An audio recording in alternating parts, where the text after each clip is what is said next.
नमस्कार,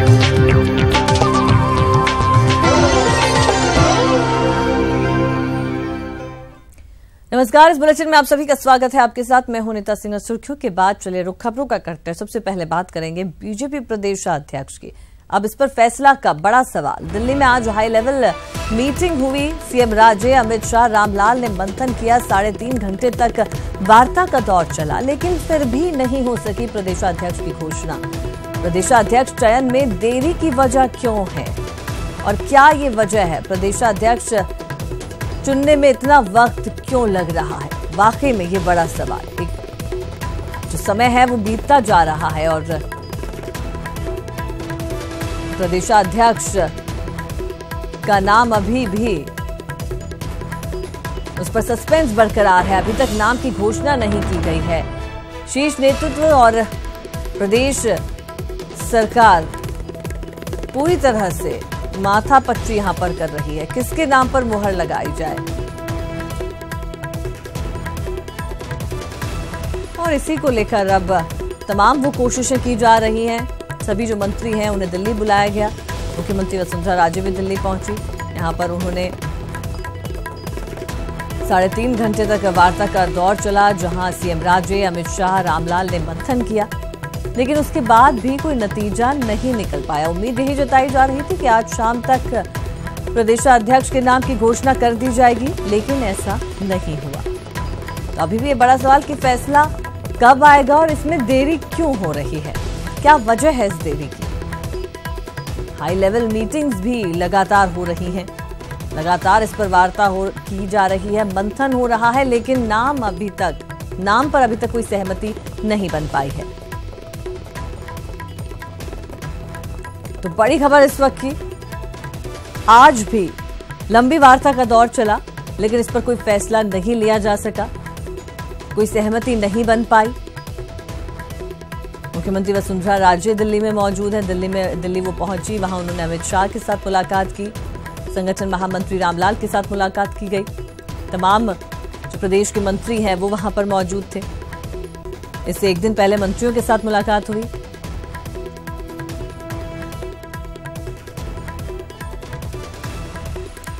और चलिए इस पर और ज्यादा बातचीत के लिए हमारे साथ दिल्ली से हमारे वरिष्ठ सहयोगी अभिषेक आड़ा जुड़ चुके हैं और साथ ही जयपुर से वरिष्ठ सहयोगी सुधीर शर्मा भी हमारे साथ में है। सबसे पहले मैं रुक करूंगी आपका अभिषेक जी, फैसला अभी तक नहीं, सहमति अभी तक नहीं बन पाई है और जो मुद्दा है प्रदेशाध्यक्ष का वो खत्म होने का नाम नहीं ले रहा है।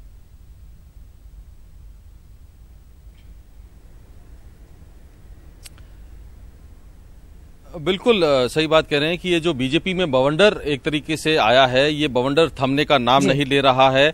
केंद्र की जो पसंद है, गजेंद्र सिंह शेखावत जो कि केंद्रीय मंत्री हैं, वो उनके नाम पर अभी भी पूरी तरह से सहमति नहीं बन पाई है। आज लगभग 3.5 घंटे से ज्यादा सीएम बीजेपी के केंद्रीय कार्यालय में रही और 3 अलग अलग बैठकें हुई। सीएम जब वहां आई बीजेपी के केंद्रीय कार्यालय में, तो जो संगठन महामंत्री हैं रामलाल, उनके साथ में और वी सतीश के साथ में उन्होंने तकरीबन 1 घंटे की बैठक की। इसके बाद में करीब 45 मिनट से 1 घंटे की बैठक वी सतीश, रामलाल और वसुंधरा राजे की अमित शाह के साथ में हुई।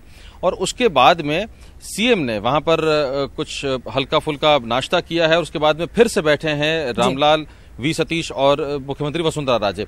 तो ये 3 अलग अलग बैठकें हुई हैं और तीनों बैठकें अगर मोटे तौर पर कहें हम, तो अभी तक कोई उनका कॉन्क्रीट रिजल्ट नहीं निकल पाया है। ये तीनों जो बैठकें हैं वो अभी तक कुछ नतीजा नहीं दे पाई है, कोई घोषणा नहीं हो पाई है बीजेपी की तरफ से कि क्या अगले प्रदेश अध्यक्ष पर किस तरह से सहमति बनी है और किसे अगला प्रदेश अध्यक्ष बनाया जाने वाला है।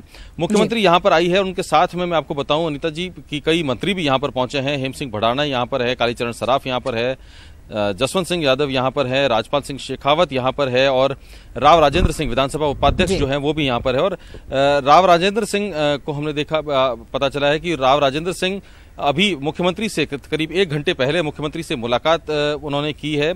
जो सीएम का आवास है यहाँ पर लेखा विहार में, उस लेखा विहार स्थित आवास पर जाकर करीब आधे से पौन घंटे तक मुख्यमंत्री वसुंधरा राजे और विधानसभा उपाध्यक्ष राव राजेंद्र सिंह की बैठक चली है। उसके बाद में राव राजेंद्र सिंह वहां से रवाना हुए हैं। खबर इस तरह की भी आ रही है कि कई जो अन्य मंत्री हैं वो भी इस बैठक के बाद में जब सीएम घर पहुंची है तो एक एक करके उनसे मिलने के लिए जा रहे हैं। और बातें जो है कमोबेश वही हो रही है कि जो प्रदेश का जो ये दायित्व है प्रदेश अध्यक्ष का वो किससे सौंपा जाए।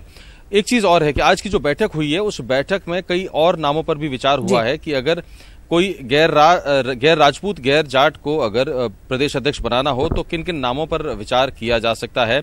तो उसमें जो कोटा से सांसद है ओम बिरला उनके नाम पर भी विचार होने की सूचना हमें मिल रही है। उसके अलावा जो अरुण चतुर्वेदी हैं कैबिनेट मंत्री हैं राजस्थान सरकार में उनके नाम पर भी विचार होने की सूचना मिली है। तो कई तरह के फॉर्मूलेज पर बात हुई, फॉर्मूला जो है उन पर बात हुई है, कई तरह के नामों पर बात हुई है, कई तरह के समीकरणों पर बात हुई है और 2018 और 2019 के चुनाव को कैसे जीता जाएगा और अभी जो प्रदेश अध्यक्ष बनाया जाएगा उसका इन चुनावों पर क्या असर पड़ेगा उस पर भी बात हुई है। अनिता जी अभिषेक जी, अभी आप हमारे साथ बने रहिए। ये तो आपने सही कहा कि क्या फॉर्मूला हो सकता है कि प्रदेशाध्यक्ष का चयन हो और उसका जो असर है उसका कोई विपरीत असर ना पड़े आने वाले इलेक्शंस में, ये भी पार्टी को ध्यान में रखना होगा। चलिए हमारे साथ वरिष्ठ सहयोगी सुधीर शर्मा भी जुड़े हुए हैं, रुख उनका करते हैं। सुधीर जी, ये जो बवाल है ये जयपुर से लेकर दिल्ली तक अभी थमने का नाम नहीं ले रहा और जैसा कि पहले भी ये बात हुई थी कि जब तक जातिगत जो गणित है, जो गुणा भाग है, वो बैठाना बेहद जरूरी हो जाएगा, उसका तालमेल बैठाना बेहद जरूरी है। क्या लगता है कि कब तक इस पर सहमति बन जाएगी, कब तक कोई नाम हमारे सामने आ जाएगा? क्योंकि दोनों ही तरफ से अपने अपने तर्कश से शीर्ष नेतृत्व ने भी और सरकार ने भी अपने सारे तीर निकाल दिए हैं।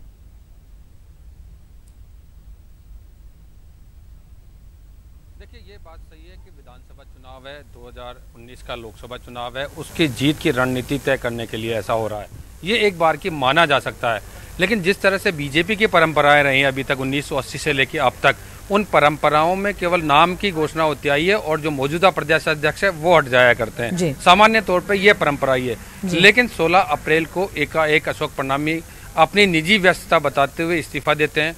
18 तारीख को इस बात का पता मीडिया में चलता है और 18 से आज 26 तारीख तक, जिसमें मुख्यमंत्री वसुंधरा राजे भी शीर्ष नेतृत्व से मिल चुकी है, राष्ट्रीय संगठन महामंत्री से मिल चुकी है और अन्य पदाधिकारियों से भी उनकी मुलाकात रही है। अब मोटे तौर पे दो जगह बात अटक जाती है कि नाम की घोषणा, अगर सहमति बनी है कि नाम की घोषणा किस तरह से की जाए, जिसमें राष्ट्रीय नेतृत्व की बात रह जाए और प्रदेश की बात भी रह जाए, तो इस ढंग का कोई फार्मूला निकाला जाए कि किसी भी को भी अध्यक्ष बना जाए, जिन नामों की चर्चा है उनका बनाया जाए, लेकिन नाम की घोषणा कैसे हो।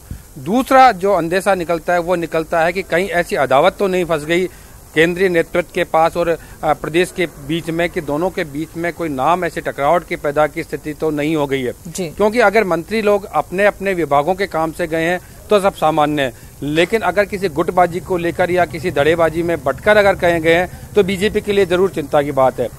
प्रदेश में भी आज प्रदेश भाजपा मुख्यालय भी दिन भर से आज यही कयास चलते रहे कि अभी मीटिंग हो रही है, कुछ देर में नाम घोषित होगा, अभी होगा, कुछ देर में होगा, लेकिन अब 7 बजने के बाद तक अभी तक नाम की घोषणा नहीं हुई है। मुख्यमंत्री भी बीजेपी मुख्यालय से निकल गई है और उनके आवास में मंत्रियों का जाना और मिलना ये चल रहा है। तो दो मोटे तौर पे बात है, क्या प्रदेश बीजेपी और राष्ट्रीय बीजेपी के बीच में किसी तरह का कोई संशय, कोई टकराव की स्थिति तो पैदा नहीं हो गई, या फिर किस तरह से नाम की घोषणा की जाए।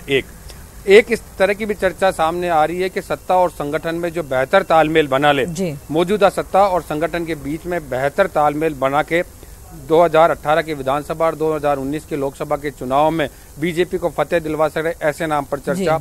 तो दूसरा, सभी वर्गों, सभी जातियों, सभी समाजों को साथ लेकर जो व्यक्तित्व सामने निकल के आएगा उसमें किया जाएगा। तो इन खास 2 मुद्दों पर अभी टकराव की स्थिति भी कह सकते हैं और ये भी कह सकते हैं कि नामों की घोषणा किस तरह से हो। जी सुधीर जी, आज जिस तरह से अब तमाम प्रयास किए जा रहे हैं, चाहे शीर्ष नेतृत्व हो, प्रदेश सरकार हो, दोनों तरफ से ही ये प्रयास कि जल्द से जल्द नाम पर सहमति बने और उसकी घोषणा कर दी जाए। बहुत शुक्रिया आप दोनों का ही हमसे बातचीत करने के लिए। तो यहाँ पर आपको बता दें, आज भी बीजेपी प्रदेशाध्यक्ष को लेकर कोई सहमति, कोई फैसला नहीं आ पाया और अभी तक वो सस्पेंस बरकरार है कि कौन होगा अगला बीजेपी प्रदेशाध्यक्ष। तो ये देखने वाली बात होगी कि कब तक उसकी घोषणा कर दी जाती है। तो चलिए बात हम यहाँ पर अगली खबर की करेंगे। बीजेपी प्रदेश अध्यक्ष को लेकर प्रदेश के करीब आधा दर्जन मंत्री दिल्ली में डेरा डाले हुए हैं और मीडिया से दूरी बनाए हुए हैं। जब चिकित्सा मंत्री कालीचरण सराफ से दिल्ली आने और संगठन के लोगों से मुलाकात के बारे में पूछा तो वह नाराज हो गए। हालांकि बाद में उन्होंने कहा कि वे प्रदेश में मेडिकल कॉलेजेस के इंस्पेक्शन की पेंडेंसी के मामले पर स्वास्थ्य मंत्रालय के अधिकारियों से चर्चा करने आए हैं। नहीं, संगठन के पदाधिकारी से हमारे कोई मुलाकात नहीं हुई। कोई आगे अभी कोई टेक्सी टाइम लिया? मैंने बताया ना, मैं इस मामले में नहीं पढ़ूंगा। फिर वो पूछते हुए नहीं, मैं नहीं बोलूंगा। केवल स्वास्थ्य मंत्रालय के बारे में पूछता, पूछिए। मैं सिर्फ स्वास्थ्य मंत्रालय के बारे में पूछ रहा हूँ। हैं? मैं सिर्फ स्वास्थ्य मंत्रालय के बारे में ही पूछ रहा हूँ। स्वास्थ्य मंत्रालय के बारे में मैंने आपको बता दिया कि 7 मेडिकल कॉलेजेस जो हमारे हैं वो हमारे इसी सत्र से प्रारंभ हो, इसके लिए राज्य सरकार के प्रयास जारी हैं और इसमें जो भी अड़चने आ रही है उसको दूर करने के लिए हम यहाँ हैं। बीजेपी प्रदेशाध्यक्ष को लेकर जयपुर से लेकर दिल्ली तक सियासत गरमाई हुई है। जहां एक और कांग्रेस इसे लेकर बीजेपी को घेर रही है, तो वहीं बीजेपी के दिग्गज बचाव में उतरे हैं। सबकी होती है कि मैं ऐसा कर लूं, लेकिन इच्छाएं चलती नहीं है। यह सामूहिक नेतृत्व का मामला होता है। इसलिए 5-7 लोग जो बैठकर तय करते हैं, वो हम कार्यकर्ता सब उसको स्वीकार करते हैं। हमारी कार्यकर्ताओं की टीम है, एक कार्यकर्ता आधारित टीम है। इसलिए हम किसी व्यक्ति के साथ नहीं हैं, हम किसी विचार के साथ हैं। तो हमारा जो विचार है, राष्ट्रवाद का विचार है, इसको पुष्ट करने वाले हम निर्णय, उस हर निर्णय के साथ हम हैं। पार्टी में प्रदेश अध्यक्ष अभी भी हैं, वो अपने काम को कर रहे हैं। जो भी निर्णय उन्होंने अपने व्यक्तिगत कारणों के कारण से अपनी असमर्थता जाहिर करते हुए केंद्रीय नेतृत्व को अपना इस्तीफा भेजा है। केंद्रीय नेतृत्व जब भी उनका इस्तीफा स्वीकार करेगा, उनके विकल्प को भी साथ में तय करेगा और अपन सबकी जानकारी।